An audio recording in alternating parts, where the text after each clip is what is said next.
Good morning, my name is Lina Celedon. I'm a 2018 senior student at Liceo Boston, and today I'm going to talk about a topic that had, will, and is concerning us all: deciding on your future. There comes a point in our school lives where we have to ask ourselves, what am I going to do after I graduate? And it is a question that we don't have a concrete answer to. We just have a blurry idea of what we want to do, who we want to become. And when we seek for answers to this question, we find ourselves overwhelmed with advice, with pressure given by our family, our friends, people around us that know what they want to do, who they really want to become, what is going to be their future from here to 10 years later on. And we start to feel anxiety for our future. We start to feel that we don't have the capabilities that we require for doing something important, doing something that will fulfill ourselves, that we will feel accomplished, and we will achieve something important for us in the future.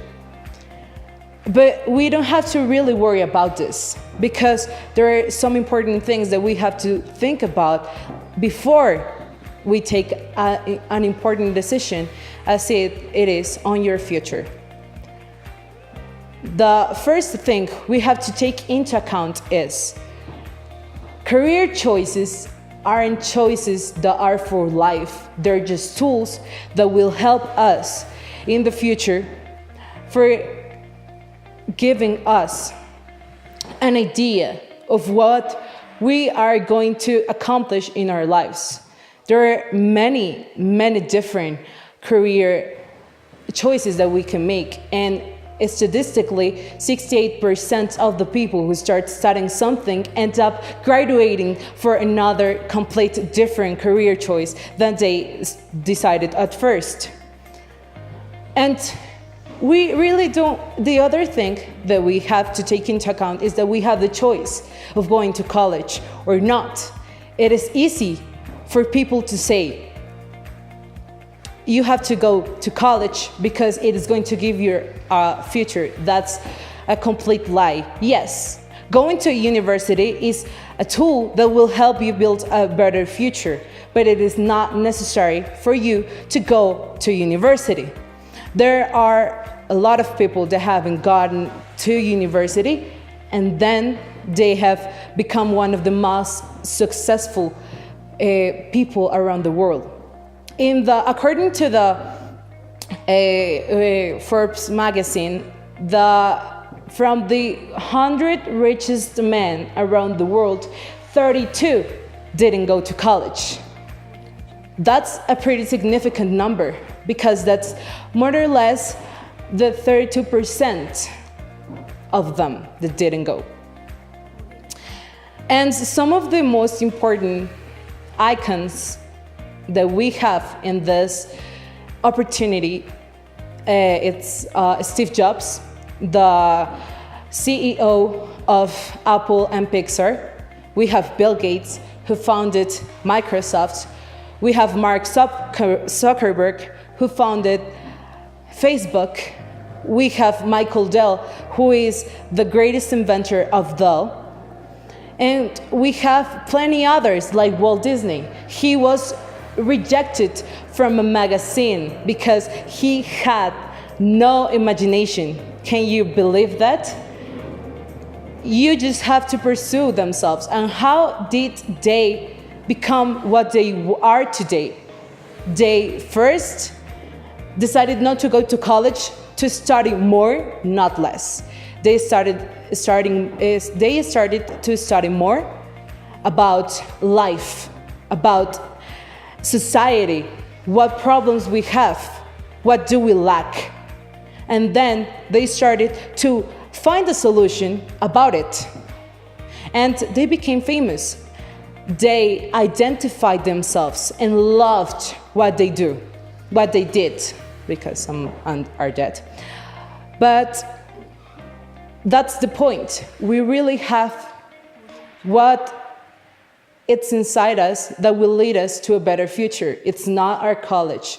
It's not our degree. It's just what we want to become. And concerning about and taking into account the part of the college degree, if you want to go to college, if that's really what you want to do, there are 3 important questions that you have to ask ourselves. The first is, what am I good at? The second is, what do people think I'm good at? And the third is, what is holding me back? For the first question, you have to look at some things. The first is what you believe in. What is the thing that is easiest for you to do? Maybe it is math, maybe it is talking, maybe it is an exposition, maybe it is about research. I don't know, it's up to you. The other thing you have to take into account is that you don't have to feel the pressure. You have to turn out the pressure in order for you to find truly what's inside of you. And there is something that everyone tells us about when we have to choose our career, and it's do what you love, what you're passionate about.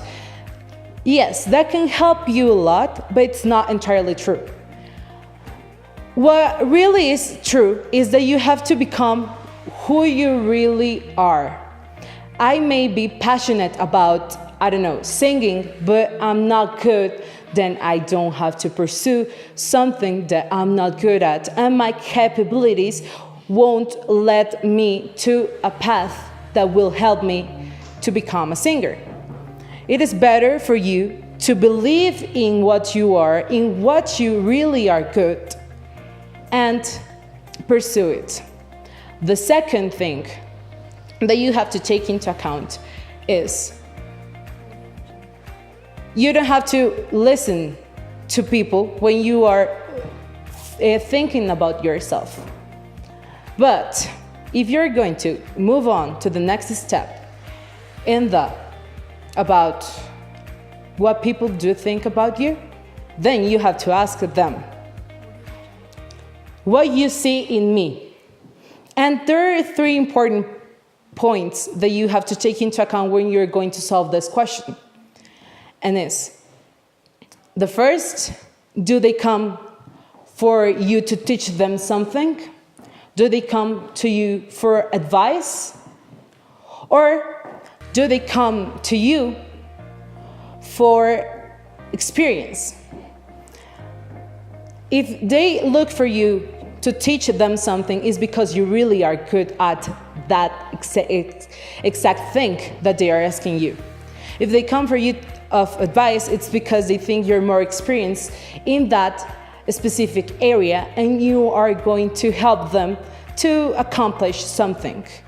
And the third thing is about your experience. Maybe they want you to do something that it's difficult for them.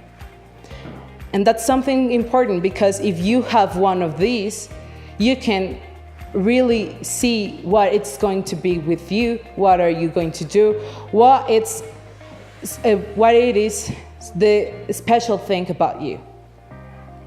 Deciding on your future, it's a pretty large thing to process, because you really don't know what you're going to do at teenage years.